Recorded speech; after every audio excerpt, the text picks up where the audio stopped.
Welcome back.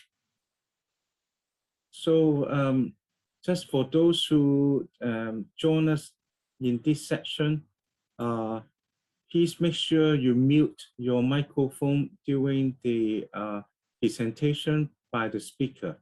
And also, please feel free to drop in any comments or questions in the chat box. Or during the Q&A section, you can also using the rising hand symbol or just speak loudly. Then you can give comment and ask questions to the speaker. In this session, we are really happy to have Dr. Phoebe Wen. She is a research assistant professor at the State Key Laboratory of Marine Pollution in City University of Hong Kong. Her main research areas include analytical chemistry, emerging chemicals of concern, marine pollution, ecotoxicology, and environmental risk assessment. Today, she will provide a training on the topic, contaminants of emerging concern in the coastal marine environment. Now, may I invite Phoebe to present these topics to us. Phoebe, please. Okay, thank you, Professor Leung. And yes, is my screen okay? Yes, you need to using the presentation mode. Yes, that's good. Thank you. Okay. Yeah. What? Okay, thank you. So good afternoon, everyone. I am Ruanyue Phoebe, a research assistant professor from State Key Lab of Marine Pollution, City University of Hong Kong. So today it's my honor to join this training session, and I would like to provide an overview on contaminants of emerging concern, CEC, in the coastal marine environments. Pollution in the marine environments is widespread, it is worsening, and its geographic extent is expanding. Land-based sources account for approximately 80% of marine pollution, mainly include wastewater discharges, industrial releases, agricultural runoff, riverine deposition, and atmospheric transports. While discharges from marine shipping, offshore industrial operations, and waste disposal at sea accounts for the remaining 20%. Pollution is most severe along coastlines and in bays, harbors, and estuaries. Some of the worst marine pollution is seen along the coast of rapidly developing countries. For chemicals pollutants, including CEC, the marine environment is the ultimate sink, and persistent pollutants that enter the seas will stay in the oceans for years and even centuries.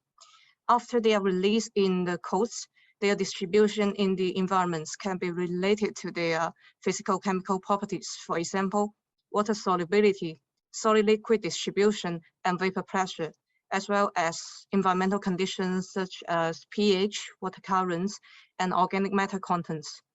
For the majority of chemicals in use today, there exists prioritization criteria called PBT assessment that is persistent, bioaccumulative, and toxic. And such PBT data are needed to establish exposure and risk threshold that protect the beneficial uses of marine ecosystems. So regarding the PBT assessment, I would like to introduce an international environmental treaty called the Stockholm Convention. It classifies the persistent organic pollutants, POPs, as carbon-based organic chemical substances that once released into the environments, they remain intact in the environments for a long period, become widely distributed geographically, accumulate in tissues of wildlife and humans, and are toxic to both wildlife and humans. And this convention requires its parties to take measures to eliminate or reduce the release of POPs into the environment. Many people are familiar with some of the best known POPs such as PCB, dioxin, PBDE, and DDT. Many POPs were once widely used during the boom in industrial production when thousands of synthetic chemicals were introduced into commercial use. Do not forget that many of these chemicals prove beneficial in pest and disease control, crop production, and industry. So here comes a new challenge due to the restriction and bans on the use of POPs.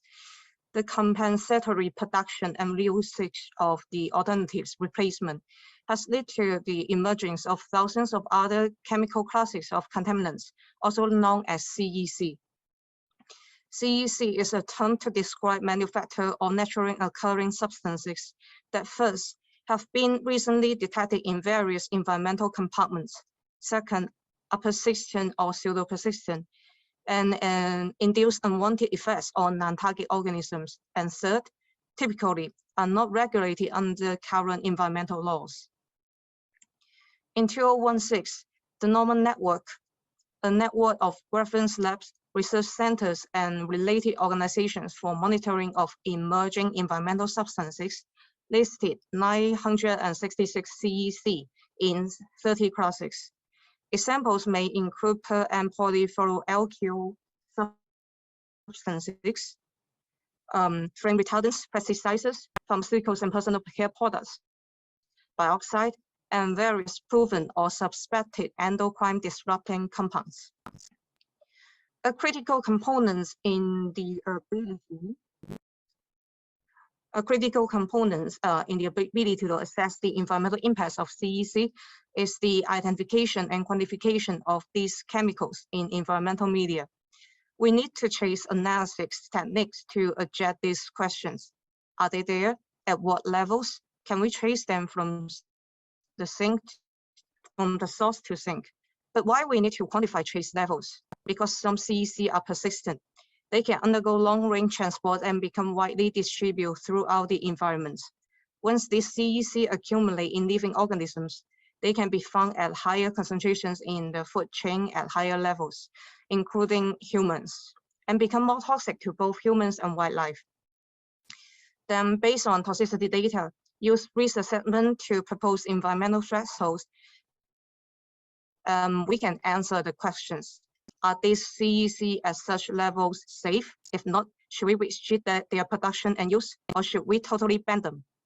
Among all, checking the levels, phase, and geographic distribution of CEC is fundamental to predict patterns of exposure, to evaluate human health effects, and to design evidence-based strategies for pollution and control and disease prevention. So in this training, we focus on two prominent groups of CEC related to POPs, focusing on their analytical methodologies and environmental behaviors.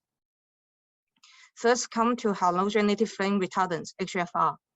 They are used to prevent fire hazards in products mainly made from polymers. HFR are commonly used as physical additives, and they can easily leach from products and enter the environment. Legacy HFR, such as PBDE and HBCD, exhibit PBT properties and long-range transport potential.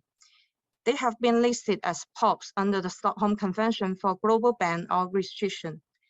Manufacturers have turned to the use of novel HFR as replacements, but most of these alternatives have not been verified to be safer for environmental and public health.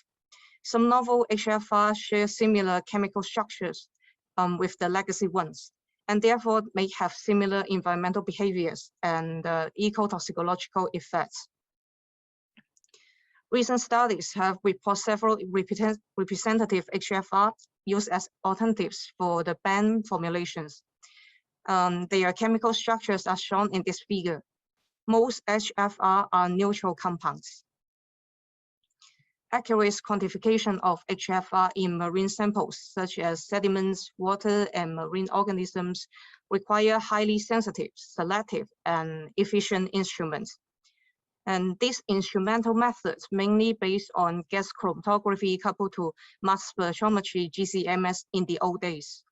Recently, liquid chromatography coupled to MS, LCMS, and more recently, LC coupled to triple quadruple MS, LCMS-MS. And recent studies rely more and more on the simultaneous quantification of emerging HFR using LCMS-MS-based methods. And due to the limited availability of internal standards appropriate for the determination of emerging HFR, a wide range of mass label compounds is definitely desired. Sediment is well known as excellent sink for many classes of pollutants, and it may allow for the mapping of possible sources of pollution. Most HFR alternatives are hydrophobic and expected to be prevalent in riverine and coastal sediments. Geographic variations can be distinguished in aquatic sediment in different regions. For HBCD, was extensively reported in North America, Asia, Europe, and Africa. DBDPE, an alternative to technical Decker BDE, was the most prevalent HFR, followed by HBCD. TBPH and TBB alternatives to technical Penta BDE were found in sediments from South Africa and eastern parts of China, where a lot of textile and electronic industry are found. In particular, for an emerging HFR called TBCH, high levels were observed in offshore marine sediments located far away from the territory of eastern parts of China, probably because of its long-range atmospheric transport potential. Now take our recent study published earlier in this year, for instance. The current levels and composition profile of legacy and novel HFR were investigated in surface seawater and surface sediments in the coastal region of South China Sea. 18 PBDE congeners and 8 PBDE alternatives were analyzed. Results showed that BDE 209 and its alternative DBDPE were predominant in both seawater and sediments. TBC and TTBT-TAZ, two novel HFR, were detected for the first time in the study region, and this reflects a recent pollution caused by the production and use of this HFR.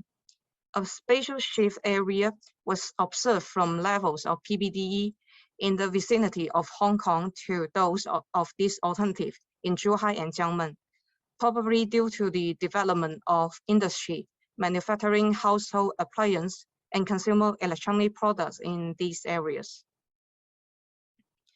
Sediment, however, it is not able to show whether contaminants are bioavailable. The study of biota in the coastal environments can give an indication of the bioavailable fraction of pollutants and also the direct exposure to environmental pollutions. The bioaccumulative characteristic of pollutants are important parameter to evaluate their ecological risks. Commonly used bioaccumulation parameters are bioconcentration factor, bioaccumulation factor, biota sediment accumulation factor, biomagnification factor, and trophic magnification factor. The latter two are the chemicals transferred among organisms. PBDE have been evidenced to be the substances with strong bioaccumulation potential in aquatic organisms and food web. For emerging HFR, their high lipophilicity show that these substances may have strong bioaccumulation potential. Most studies about the trophic transfer of HFR were reported in freshwater food web, and the results are contradictory and conflicted. That is, both trophic magnification and trophic dilution have been observed, and this brings great uncertainty to evaluate the bioaccumulation potential of these emerging HFR. There exist two studies about the trophic transfer of PBDE and their alternatives in coastal food web from East Asia seas, involving 31 analytes and including planktons, invertebrates, fish, and marine mammals. Trophic magnification was observed for 11 PBDE and 14 alternatives, while trophic dilution was observed for BDE 209 and 3 alternatives. TMF values have a trend of first rising and then falling against the values of KOW. This suggests that more hydrophobic chemicals have greater trophic magnification capacity. However, because of the influence of bioavailability, the trophic magnification ability of highly hydrophobic compounds may be inhibited. Higher trophic level animals, such as marine mammals and birds, are the target species for the global monitoring survey of POPs, marine mammals as top predators are considered to be particularly sensitive to the effects of contaminants because of their relatively long lifespan and specific tissues such as blubber and liver that allow the bioaccumulation and integration of lipophilic or hydrophobic compounds. Blubber is a layer of fat tissue under the skin of marine mammals, where most lipophilic contaminants such as HFR are bioaccumulated. These figures show a global comparison of the baseline concentrations of several PBD alternatives in the blubber of marine mammals, including dolphin, porpoise, whale, beluga, and seal. HBCD was the most intensively investigated in the marine mammals from North America, Asia, and European seas, with the highest levels found in harbor porpoise from UK. The second most studied PBDE alternative is Decoran Plus, with the highest levels found in Indo-Pacific humpback dolphins from South China Sea. So take our recent study about marine cetaceans, for instance. Two resident cetacean species, as mentioned earlier, finley porpoise and Indo-Pacific humpback dolphins, were susceptible to exposure to high levels of HFR. Our research findings suggest the increasing use of most PBD alternatives in the South China region following the restriction of the production and use of PBD technical mixtures. HBCD has been listed as one of the POPs since 2013, and then its production volume in China has been decreasing. These chemicals show an increasing trend in dolphins with an estimated annual rate of 8%. This evidence the high persistence of HBCD in the environment. TBCH is one of the alternatives for HBCD. The higher increasing trend of TBCH in dolphins indicates a possible rapid growth in the TBCH consumption in the Greater Bay Area.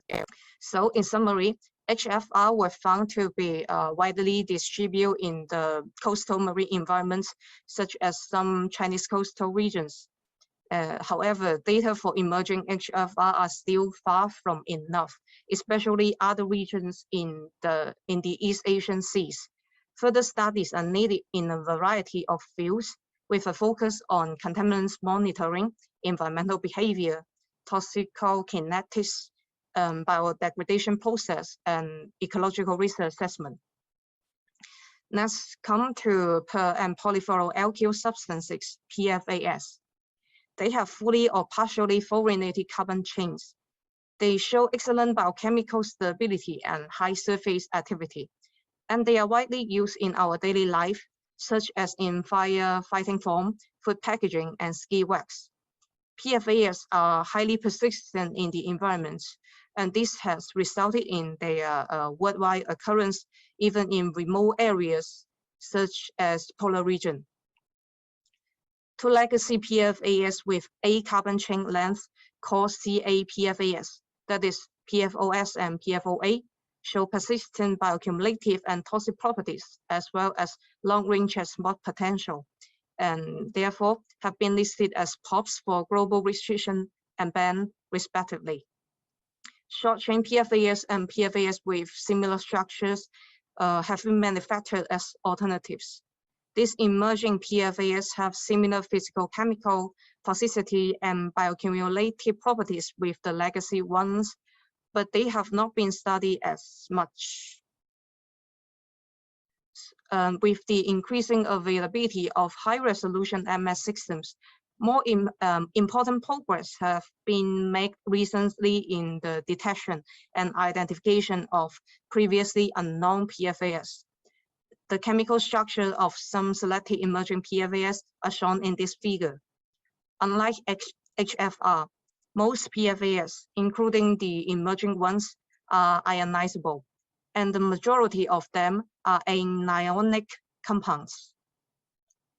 For ionic PFAS, Lcms with negative electrospray ionization in multiple reaction monitoring mode is used for quantification. One important concern is the background contamination, and particular attention should be paid to auto-sampler vial caps, tubing, solvent inlet filters, and a variety of other lab products containing fluoropolymers. Precaution measures can be made, such as using polypropylene vial caps and installing a guard column or trapping column prior to the injector.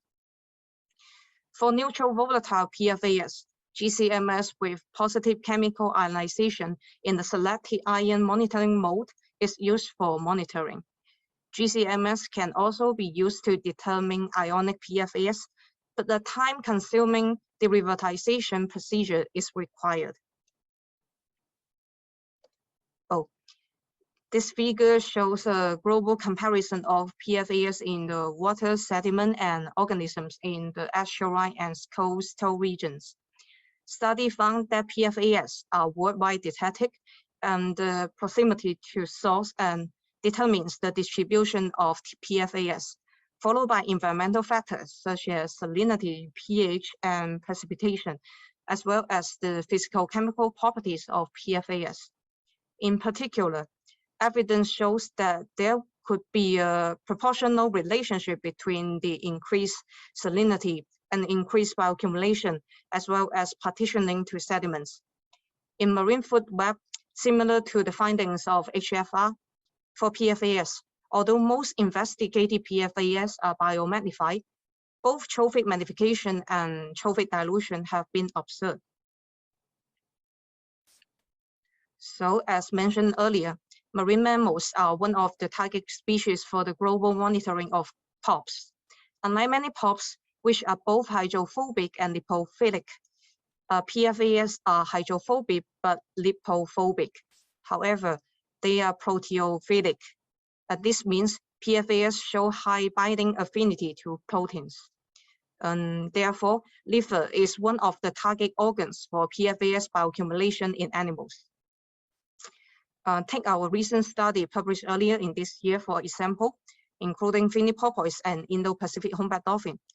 The global restricted PFOS was the predominant compounds in our cetacean liver samples, accounting for nearly half of the total target PFAS levels. 622-coordinated PFESA was the second most predominant PFAS, accounting for nearly 1/3 of the total PFAS levels. This suggests 622-coordinated PFESA, an alternative for PFOS, may have a similarly high bioaccumulation potential as the restricted PFOS does. We found increasing levels of PFHSS in marine mammals. This chemical is a 6-carbon PFAS, and now it is under review by the Stockholm Convention. Increasing temporal trends were also found in levels of two emerging PFAS called PFECHX and HFPODA in finny porpoise. These two chemicals have been used as PFOS and PFOA alternatives respectively. These indicate an increasing use of them in the Greater Bay Area, especially Hong Kong. Both porpoise and dolphin are ecologically important marine species. Ecological risk assessment of marine mammals exposed to PFAS can be performed based on the measured PFAS level in the liver. The toxicological data for cetacean species were lacking, as we cannot really dose the living cetaceans with PFAS.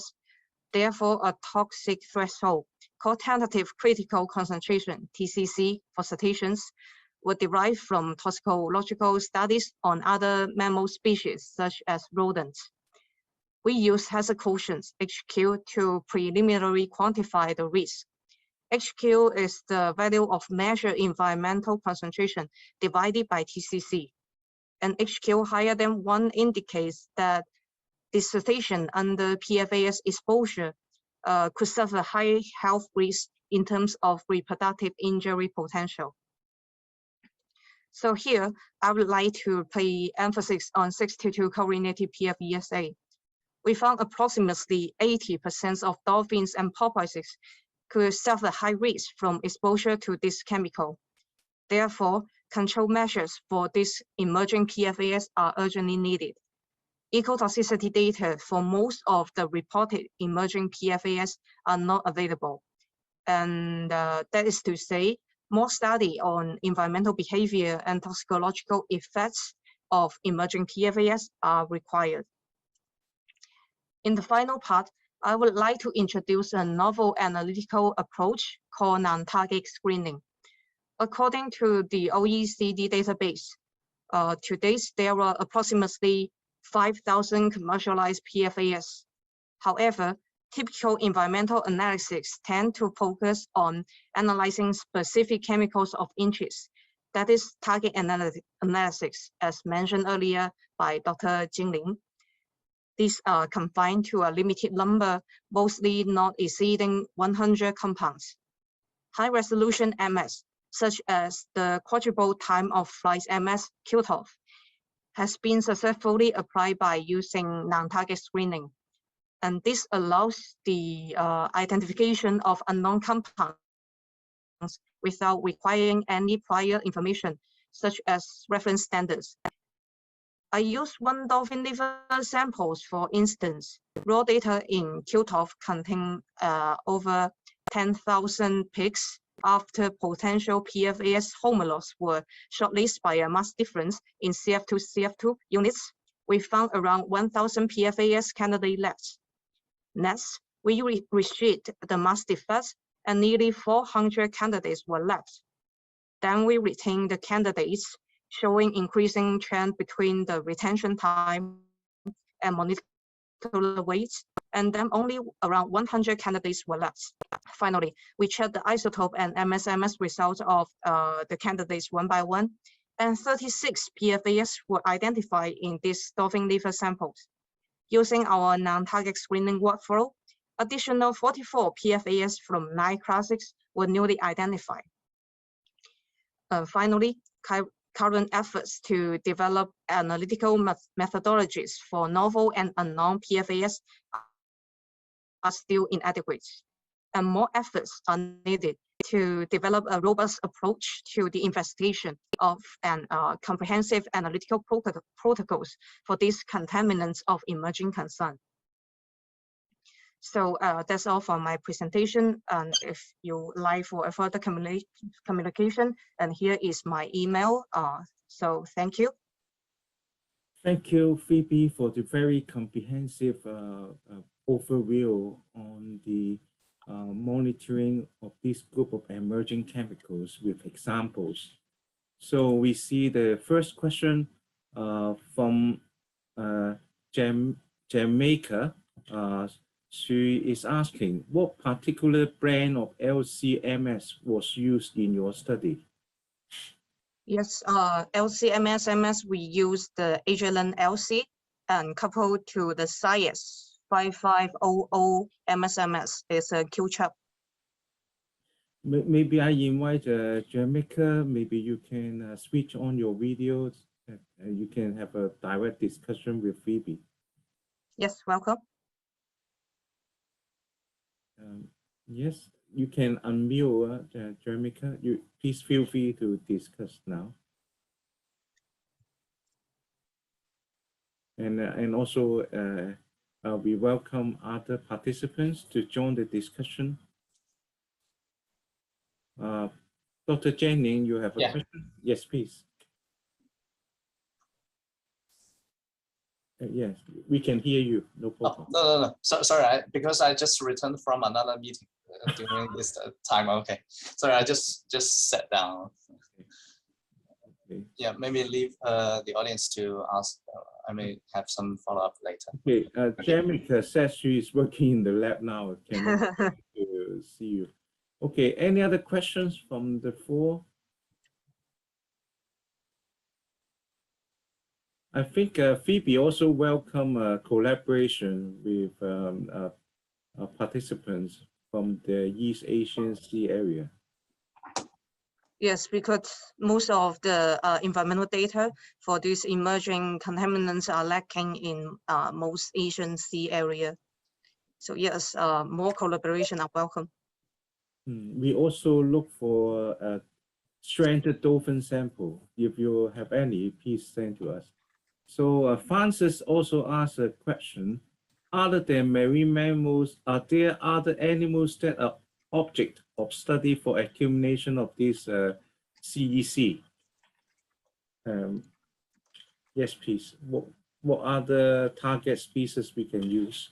Yes, take our investigation in Hong Kong waters, for example. We collect invertebrates, including mollusks and crustaceans, and also fishes to compose whole food web.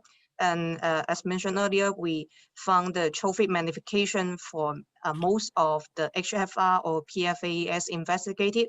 But for some of the other emerging PFAS, we also observed trophic dilution.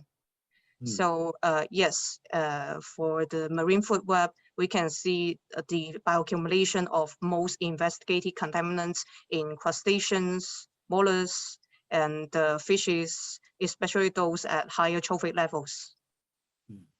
So Francis, do you have follow-up question? Please feel free to turn on your microphone and discuss directly. Could you see the correlation between the, I suspect, correlations seen so far? Do you mean the correlation with the food web or correlation with different species? Francis, maybe you can switch on your microphone and give us more. Yeah, maybe you can talk. Yes. Oh, for different species, you mean? So are there any correlation being seen so far for different species? Perhaps you ask is the trophic magnification, is this a term that might be not so clear to you? Okay, I also see Caesar. Caesar, would you like to ask a question? I just see he just turned on the video. Yes, please. Yes, Dr. Wang.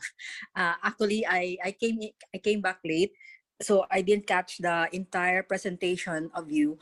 But my interest is, if it's difficult, like I saw that you have only one sample of the dolphin, so maybe in the lower in the, or in the other parts of the trophic structure, you can already see, you said there can be either dilution or there can be magnification depending on the species, I hope, or their position in the food web.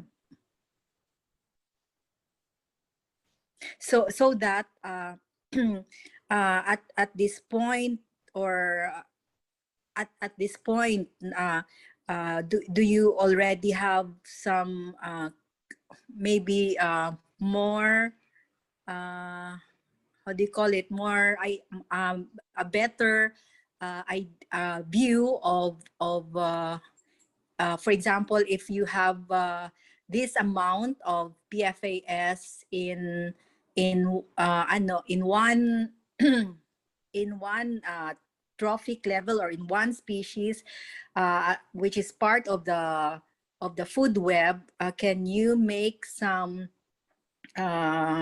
prediction or projections on the values of the rest in the food web, something like that, for modeling purposes, maybe? Prediction and modeling. Oh, you mean if we know that the bioaccumulation factors or something, can we using this value to predict whether specific species at certain trophic levels, that we can know how many? Yes, because so when you have a whole food web species, then maybe you can contain like tens of or 20s of species occupy at different trophic levels, from the planktons to the medium trophic level or high trophic level fish, and even marine top predators. And then you can obtain, like do the correlation, linear regression, and obtain the trophic magnification factors. And then using these factors, if the species is also from the same food web from your study, and then you can use this linear correlate correlation to calculate the exactly TMF value of this species. Yeah. So is that possible at the now, given the available research information? Yes. Okay. So the main thing that you are, for example, targeting for collaboration among places in the rest of the Southeast Asia is the gaps. Yes, a very important gap. Yeah. So have you identified it so far? Which are areas of priority for you for that particular type of research or toxicat or something? So sorry, pardon. I do not quite understand the question. So if you have identified the gaps geographically, can you now perhaps prioritize which places in the Southeast Asia are missing in have important contribution to the missing parts in your story about emerging contaminants? Yes, because most of the study found in East Asian Sea are from Chinese coast or Japan or Korea, and then we lack data that especially those from Southeast Asia like Philippines, Thailand, and the marine food web. The contaminant status of the marine food web is unknown to us currently. So it's the entire East Asian Sea. So I also received a question from the internet. So from Demica, she said this is a very timely presentation because we will be working on a similar study here in Philippines, as well in our local river water using similar instruments as what was used in your study. Did you go as low as 2 ppm for the mass error during data analysis? It's a technical question. As low as 2 ppm, you know the mass resolution. I think for the Lcms MS, because we use not the high resolution but the regular function. So actually we get as low as like 10 ppm the mass error. But if you use for the high resolution MS like QTOF, then the mass error should be as low as 1 ppm. So in our laboratory, we have many different advanced instruments. We just install the GC Orbitrap, very highly sensitive instrumentation. If you need our contribution, we are very welcome to collaborate with you. Then we can arrange for shipment of the samples to our lab. Then we can do the analysis and publish the result with your team. Yeah. Then Jamaica, another follow-up question. Did the instruments have a library? Yes, our QTOF or Orbitrap has already purchased several libraries, like for pharmaceuticals or for forensic compounds or even for alkotoxins. Okay, so we have a quite extensive discussion now. So because of the time, then we will move on to the next talk. I pass to Dr. Once again, thank you, Phoebe, for the sharing. Then now I pass the MC position to Dr. Jenny. All right. Yeah. So okay. So today we have a very wonderful program and talking from spanning from environmental management, risk assessment, communication management, as well as some paradigm shifts of the. So then Professor Leung will give us an introduction of his grant project. Okay, really grant project endorsed by the United Nations. Okay, so now let's welcome Professor Leung. Thank you. Oh, thank you, Jeannie. Can you see the screen? Yes. Okay, good. So this presentation is a pre-record, so then I hope you enjoy. It will take around 18 minutes. Okay, let's start. Before my talk, I would like to make an advertisement of our Yes, it's clear. Regional Studies in Marine Science, which was launched in 2015. We are very pleased to see its healthy development. Now with an impact factor of 1.624, we welcome any good quality manuscripts of regional studies in marine science. Okay, in this talk, I will discuss about the major threats to our ocean, the problem of marine pollution, and how global initiatives can solve this problem. I will also introduce some new global initiatives. Concurrently, our oceans and marine biodiversity are facing 6 major threats, which include climate change, habitat loss, pollution, biological invasion, overfishing, and diseases. Marine pollution is one of the major threats. More recently, inadequate governance that leads to more habitat loss, more pollution, and overfishing is also regarded as another threat to our oceans. So we do need to tackle marine pollution. Improving water quality, in fact, will also bring many benefits to our society.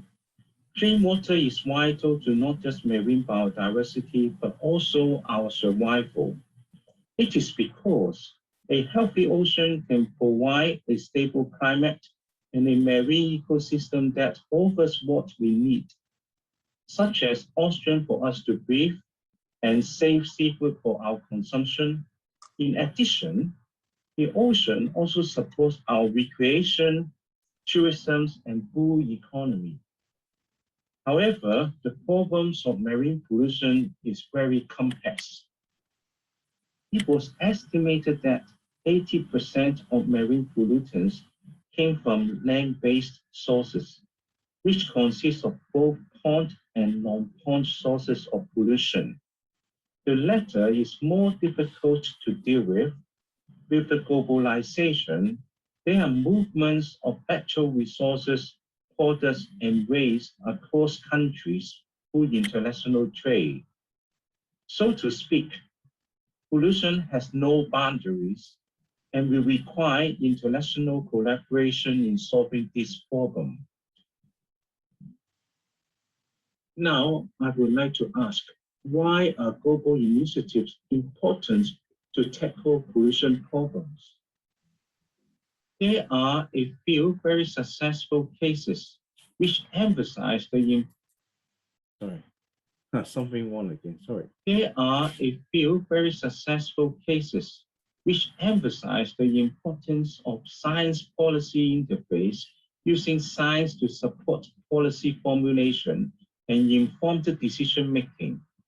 The recovery of ocean depletion in stratosphere is one of the best examples.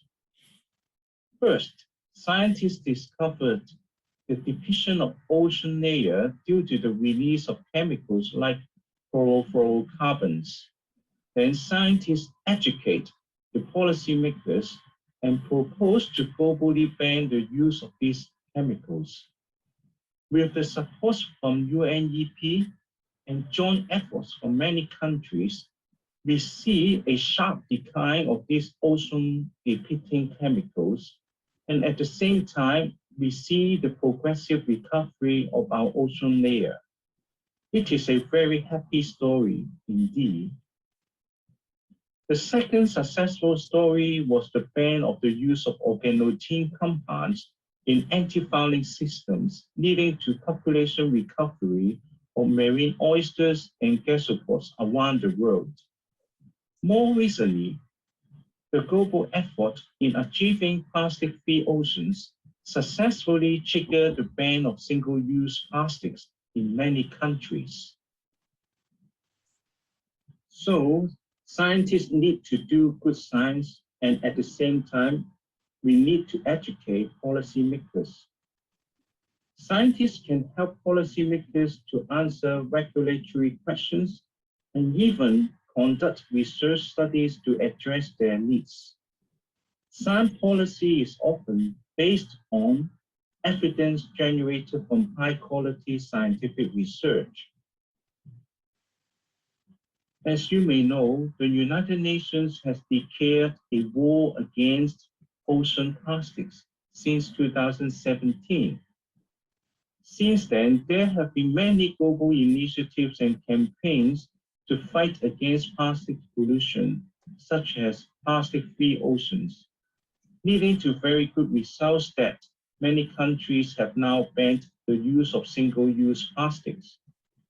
In contrast to plastics, chemical pollution has received comparatively little attention from the general public around the world.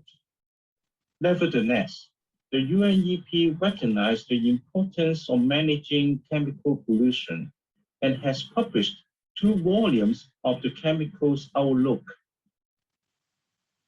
In the Chemicals Outlook, UNEP would like to strengthen the science policy interface and the use of science in monitoring progress, priority setting, and policy making throughout the life cycle of chemicals and waste. In early this year, a group of scientists published an article in the Policy Forum in the journal Science and called for establishing a global science policy body on management of chemicals and waste. Such a global body would be similar to the Intergovernmental Panel on Climate Change, IPCC. This body should be an inclusive one with members from various sectors from both developing and developed nations with a gender balance. This new governing body will be able to foster joint international action to reduce chemical pollution. Apart from the initiative of UNEP, private sector has also launched some global projects to protect our oceans. For example, Back to Blue project is initiated by the journal The Economist and the Nippon Foundation in Japan. These 2 organizations realize the need to improve evidence-based approaches and solutions for ensuring ocean sustainability. They found that 83% of the general public are concerned with issues affecting the ocean. Back to Blue focuses on 3 issues, namely plastic pollution, chemical pollution, and marine biodiversity. They would like to transform scientific knowledge into solutions that address pollution issues. The Economist will be able to bring the issues to wider audience and stakeholders with a view to encouraging the public, business, and governments to work together to solve these issues. The team of Back to Blue has been working with experts across the world. I have been serving as a member in their expert panel to explore different ways for achieving zero chemical pollution through governmental and financial interventions, advancing policy at national and international levels, while seeking contributions from various stakeholders. Let's see an example. The team of Back to Blue invented a plastic management index and applied it for 25 selected countries. Here, taking China as an example, the index comes with a score of 63.3 and a rank of 10 among the 25 countries being tested. Most importantly, the index comes with a breakdown of scores in governance, systemic capacity, and stakeholder management, from which areas for improvement can be identified. Through this index and benchmarking, this can promote the best practices and point to areas for improvement. If every country can make advancements in their score, the global plastic management will be ultimately improved. However, the entire process is on volunteer basis. That active engagement of the country is not guaranteed. The most exciting global initiative for ocean sustainability is the United Nations Decade of Ocean Science for Sustainable Development, which has been officially launched since the 1st of January in this year. The United Nations want to provide a platform to support efforts to reverse the cycle of decline in ocean health and gather ocean stakeholders around the world to ensure that ocean science can create improved conditions of our oceans. There is a slogan, the science we need for the ocean we want. So in December 2020, the United Nations called for proposals from the global ocean community, allowing stakeholders to plan for the decade of ocean science research and activities for promoting ocean sustainability. Concurrently, there is also the UN Decade on Ecosystem Restoration with a focus on habitat restoration. However, the governance structure of the Decade of Ocean Science is rather complicated. This global initiative is under UNESCO IOC, in which there is a decade coordination unit for managing this initiative. There is a decade advisory board, which mainly evaluates proposals from the ocean community and gives professional advices. In each December, there is a call for proposals, and then the advisory board will evaluate the proposal and make recommendations for UN to endorse. There are 3 types of proposals, including Decade Action Program, Project, and Activity. Projects will be under a program, and both projects and programs will be under a community of practice. The system would encourage more interaction and collaboration, as well as information sharing among different groups and stakeholders. For example, our proposal on the Global Estuary Monitoring Program was submitted in January this year. It was selected and endorsed by United Nations on the 8th of June this year. Our program is under the Coastal Ecosystem and Community Resilience Community of Practice. 3 weeks ago, a new project called Estuary Ecological Knowledge Network was endorsed by UN and assigned under our GEM program. It is because this project is highly relevant to estuary monitoring. Concurrently, our separate proposal on turning our international conference series on biodiversity, ecology, and conservation of marine ecosystems into a decade activities was also approved. This PECOM conference will be held in hybrid mode during the 3rd and 7th of January 2022. The deadline of abstract submission is on the 3rd of November this year. You are most welcome to join us. For more details about the conference, please visit our website.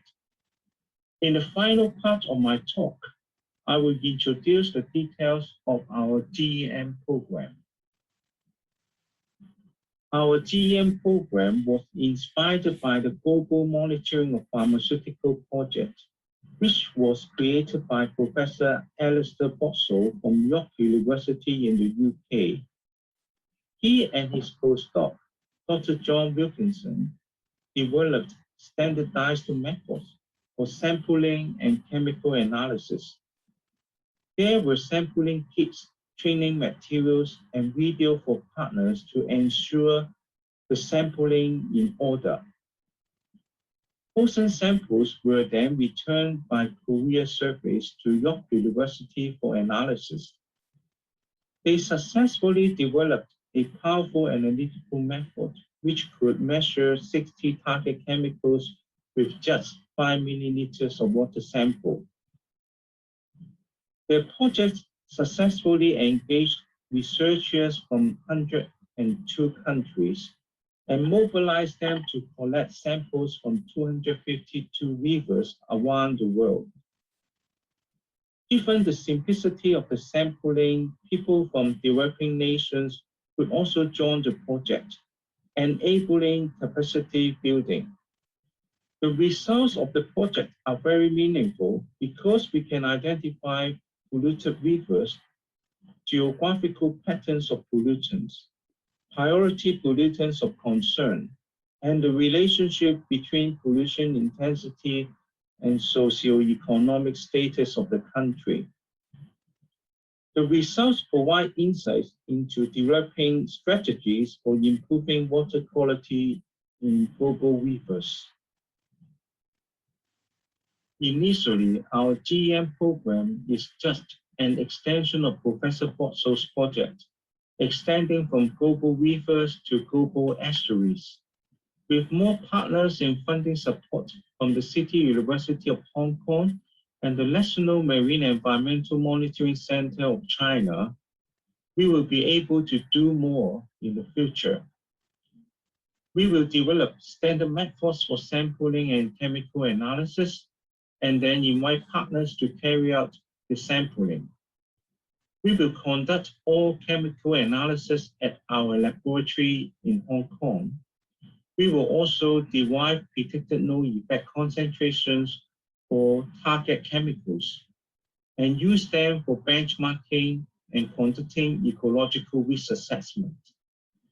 We will share the results with partners and stakeholders, and most importantly, will deliver solutions for improving the water quality that will hopefully lead to cleaner and safer estuaries for all.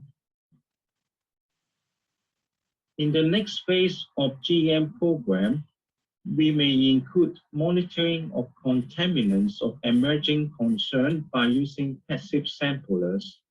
We could also monitor microplastics, pathogens, antibiotic-resistant genes, and environmental DNA in seawater, sediment, and biota. Tentatively, we plan to deploy our artificial muscles for monitoring heavy metals and deploy organic DGT for capturing targeted contaminants of emerging concern. We have started to collect oysters from different parts of the world and use them to monitor microplastic and pharmaceuticals in coastal waters.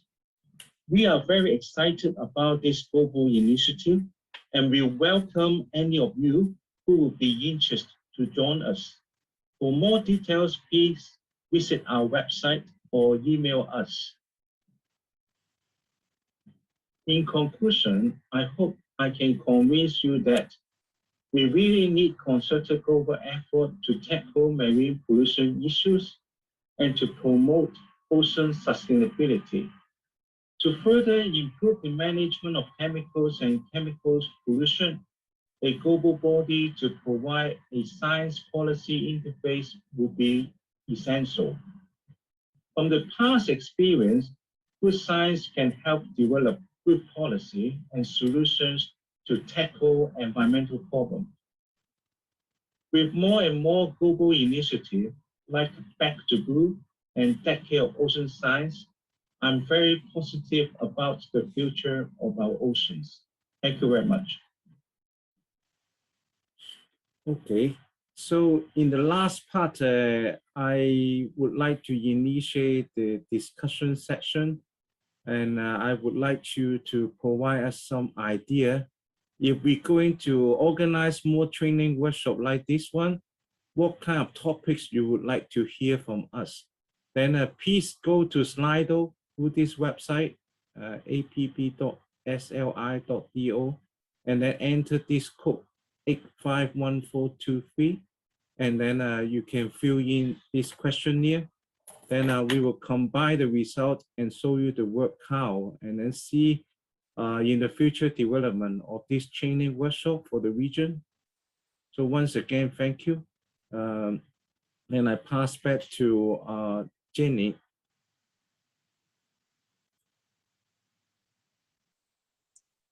Yeah, this is a really great global initiative. We really welcome students and experts all around the world for concerted action together for the ocean decade. Okay, all right. So here comes to the final part of our today's training. So I'd like to invite all lecturers and participants to join a roundtable discussion. All right. So our trainers today's Professor Kenneth Leung, Professor Rudolph Wu, and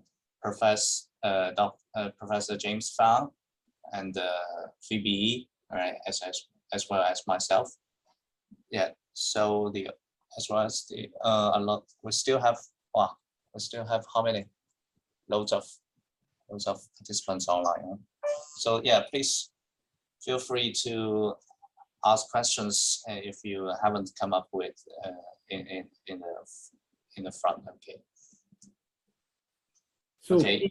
I already put up the link of Slido, and also you need to fill in the keyword 851423, and then you can fill in any topics you'd like us to teach in the future workshop.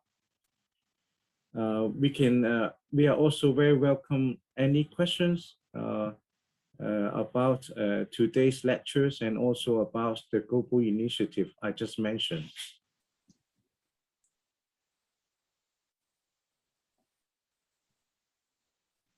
Yeah, any feedbacks are welcome. Feedbacks, suggestions, questions related to today's lectures or whatever. Okay.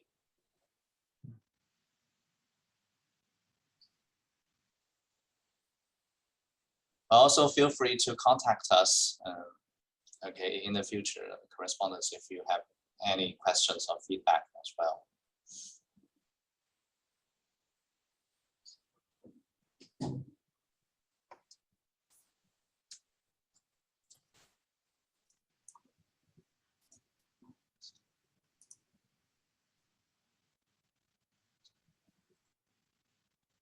Professor Kenneth Leung? Yes. May I please ask the first question about the global project? When will we start the first sampling, and how do the interested collaborators join the monitoring program if they want to? So this is a very good question. We will call for membership in December. Then in our website, we just show you, you just need to Google Global Estuary Monitoring, then you will see our website. We're going to post a link there for application. Then all interest parties just need to fill in a form to see your sampling capacity. For example, whether you have a boat, whether you have a grab so that we can get sediment sample, whether you have a refrigerator to frozen the sample at -22°C, and so forth. We ask you a list of questions and then see what kind of project you can contribute. The project level is from data collection for making a review article to all the way to very complex experiment. Then we're looking for different types of partners. The complex experiment, for example, we will ask you to deploy the passive samplers for a given time, say 3 months. Then you have to collect the sample for us every month. Or like to support your project to collect oyster from different parts of the world. We also build in inside the questionnaire, the people can help. Then once we gather the information, then we also need to look at the geographical coverage. We would like to target to 100 to 120 major estuaries in the world. Then we will select a different group of people to cover different areas. So this is the idea. We're still working on the standardization of the method. We are hoping the first batch of sampling will be talking about the water sampling will be start around April, May next year. And then meanwhile, we already tried to invite people to send you the oysters. But due to COVID, the transportation having some hiccup right now. Yeah, I see. Thank you, Professor Lam. You're welcome. So if maybe meanwhile I can show the Slido result. If I can share the screen again. I think, sorry, the Slido here. Can you see the screen? Then Yes. we already received some topic: remediation of pollutants, 2 volt, watershed management, status of Antarctica. Wow, this is a very specific project. Expedition in Antarctica, expensive. Transformative approaches, elaborate digital solution, Antarctica research, microplastic pollution, nutrients loading swine, and this related to the pig farm, I guess. Microplastic monitoring. I think those are good suggestions. We also have a distinguished researchers a seminar series. It is possible to bring someone leading authority working on Antarctica pollution problem. This could be done through our state key laboratory of marine pollution. Just want to see with this topic, any feedback from the speaker, Phoebe, James, and Lathan.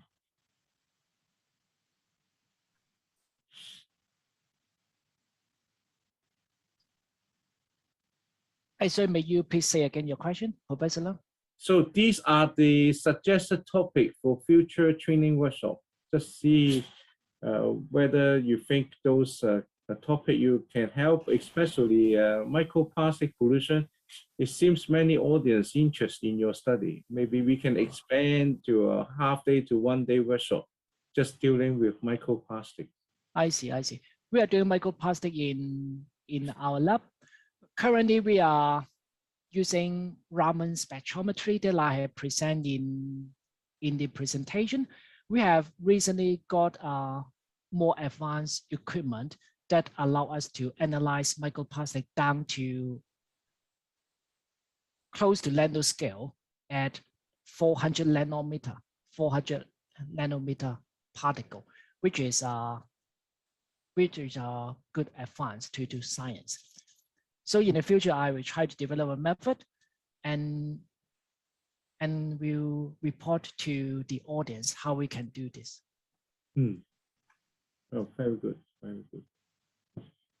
So I think people also suggest non-target LCMS analysis. Phoebe, would this possible to organize a training workshop or the seminar series on this topic? Yeah, I can organize a seminar like this.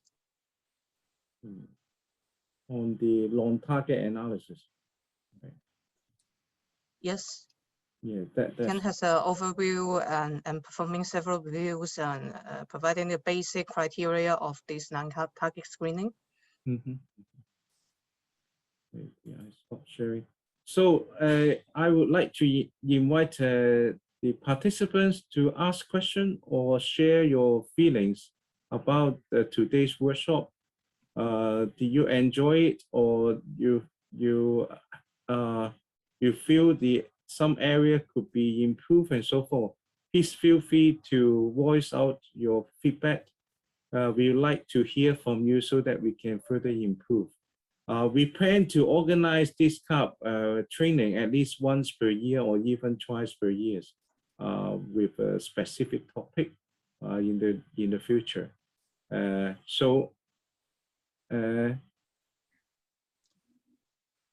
Okay. Yeah, President. Yes, please.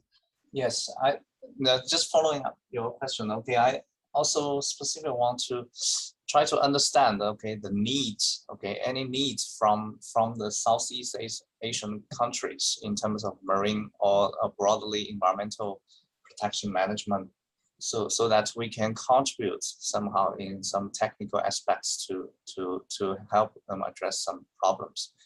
That's why we can invite Daisy. Daisy, would you mind to answer this? What is the need, or what are the needs of the region? Any specific needs, for example, from Philippines in terms of technical capacity building, or any specific environmental issues that you encounter that would like us to help with, yeah, for collaboration or somehow. Yes, Daisy, are you one? Would you please share your thoughts with us? Thank you. Yes, please. Thank you. Thank you, Professor Leong, and thank you, Dr. Fang. Yeah, actually, it was very, the topics actually was very diverse from this morning until this afternoon, so covering risk assessment, risk management, to more technical research on specific pollutants and microplastics. I think there are several opportunities for collaboration, especially with our network of learning centers. I think we have some here, UP Visayas, and then I think we also have De La Salle Lipa. In one of the last the presentation of Professor Leong on the global research for estuaries, global monitoring of estuaries. Actually, we are encouraging our partner universities and even the local governments to visit the website, and then maybe they can participate in the monitoring initiatives. We can check on the website and see how they can be part of it. They can just collect samples and then send it to Hong Kong, or maybe to the lab, and then we can have a fuller understanding of the quality of the different estuaries in the regions. And then for some universities, maybe they have also specific needs. We have a current project, the ASEAN Norwegian project. They are also looking into plastics monitoring. So maybe there can be potential collaboration in terms of the methodologies on plastics monitoring, microplastics monitoring. So maybe we can, in the future, like organize a training or sessions to work or to discuss the different methodologies for possible standardization maybe, or sharing of methodologies and all that. So yeah, we can have discussions maybe later on possible training that we can conduct with the different universities and maybe local governments. So we'll check what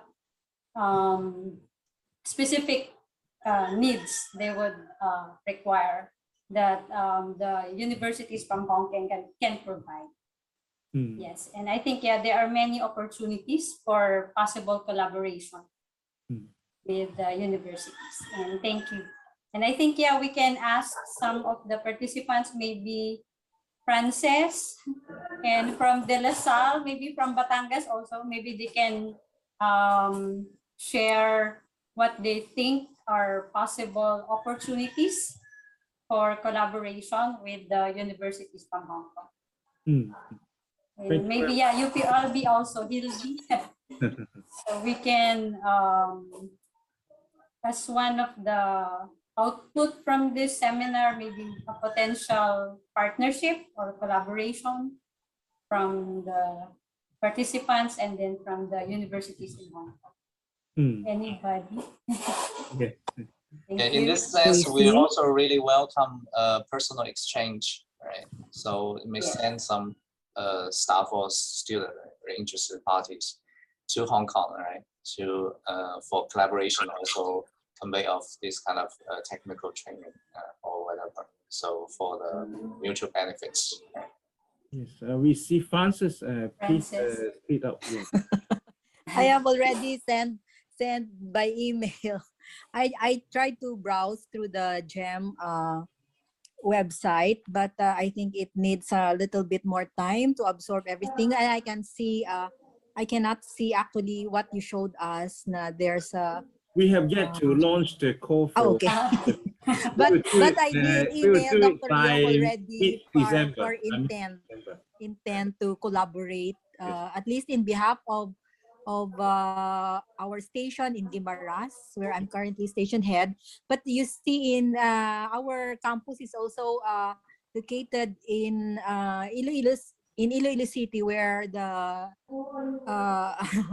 the main, I think the center of our activity is the estuary, the Iloilo City, the Iloilo River estuary, so to speak. So I think this is very relevant topic for us. Yeah, we welcome more collaborators like you. So we are very inclusive project. We try to gather people who are interested in this topic and working together for the good of the ocean. Yeah, but also aside from the more equipment, high-end equipment requiring activities for monitoring, do you have also citizen science thing, cheaper version, but still useful monitoring protocols that are can easily be done by locals and can be done here using simple equipment? I see. Why now we are developing some weapon detection kits for antibiotic residues. If the project is successful, then we will distribute this weapon detection kit to different parts of the world. Then the assays only take 3 hours to get result. You can send the image of the color changes through a online platform so that we can gather the global data together. But this may take 1 or 1.5 years to develop. We dream about it. We want to have some very simple kits. Even just school kids can help to collect data. This is the way forward. So you point to a good direction. Right now, the water sampling also very simple. We will set up a video training and also online training for all participants.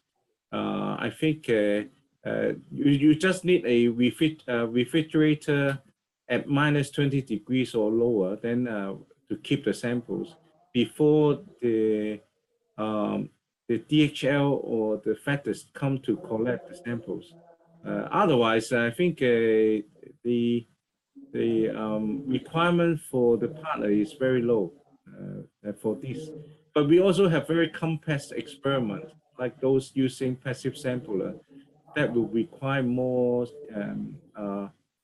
facility the partners should have. Yeah, thank you, Francis. So any other questions or comments from audience?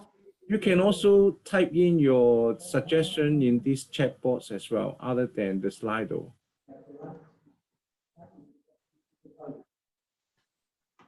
Okay.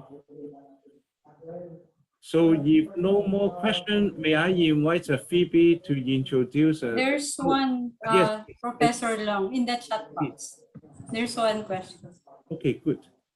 From Miss Hildy.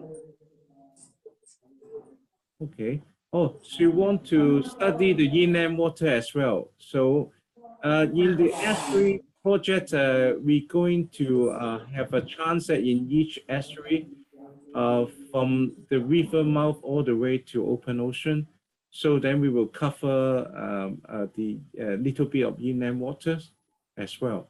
So if they want to measure the inland water, if they have extra bottles, they can send to us. We will be able to analyze for them as well. So then more details we can sit down and talk about the sampling design and so forth, yeah, in the later stage. Yes. So thank you. So now may I invite Phoebe to showcase tomorrow program so that everyone can prepare for the tomorrow program better. So Phoebe, please.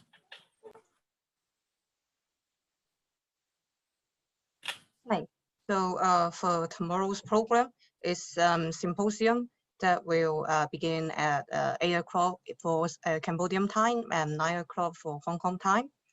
And so for those registration for registering, you already received the email and also the latest program rundown.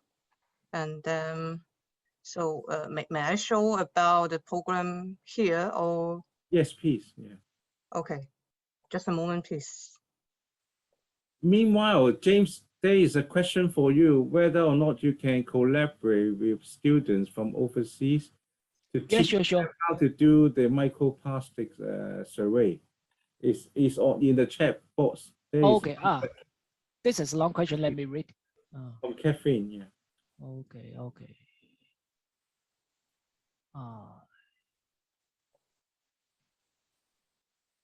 Yeah, Catherine. Yeah, sure. Catherine is here, so please speed up. You need to unmute, Catherine. Yeah, sure. Collaboration is very welcome. Currently, what we do with the collaborator in Japan, Korea is we send a standardized sampling kit to them to make their process easy. They collect the microplastic from the biological sample, then they send us the stainless steel filter membrane. We collect the membrane to analyze the microplastic, which the process has been established. Okay, so perhaps James, you can make a video and teach them how to do it, and then maybe send the kits to them, then they can help. I think this is a good collaboration. Yes, I agree. Other groups also can join this global initiative. Yeah. So on behalf of the organizing committee, we would like you to fill in the questionnaire to provide us some feedback for today's training. So it's in the chat room. Grace just sent out the link, the form. Please fill in the feedback form for us. Won't take you too much time, only 1 minute. You can fill in the form for us. Thank you for your help. So Phoebe, please.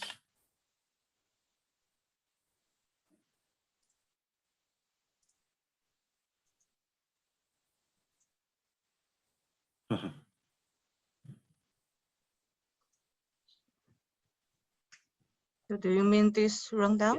Yes. Tomorrow, you need to enlarge it to a bit smaller.